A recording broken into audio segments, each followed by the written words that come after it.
አሰላሙ አለይኩም ወራህመቱላሂ ወበረካቱ።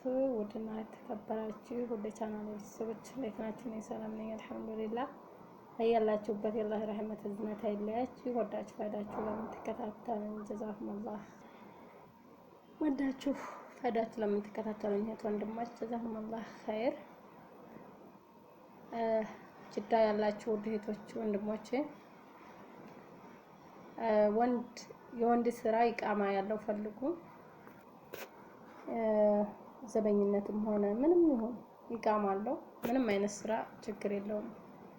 ስራው ብቻ ታማኝነት ያለው ስራ ይሁን ብቻ። ምክንያቱም በአሁኑ ሰዓት ሰው ማመን በጣም አስቸጋሪ ሆኗልና፣ እንዲሁም ደግሞ ለእህቶቻችን ባህርተኛም ነባርተኛም ምግብ የሚሰራም ጥደት የሚሰራም ብዙ እህቶቻችን ስራ ፈተው እየተሰቃዩ ነው። ስራ የሰማችሁ ሹክ በሉ ነው። ስራ ከሰማችሁ ከሰው አይደለም ከሰው ካይሆን ካላህ ታገኙታላችሁ።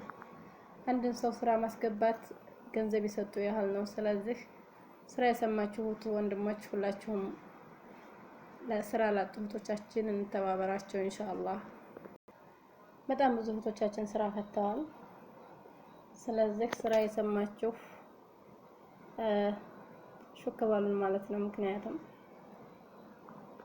አንድ ስራ የተጨነቀ ሰው ብናግዘው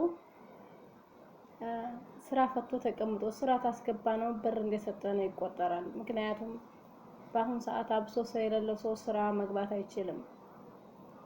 ስለዚህ ስራ የሰማችሁ እህት ወንድሞች የወንድም የሴትም ስራ ከሰማችሁ ንገሩኝ ኢንሻአላህ። ጀዛኩሙላህ ኸይር።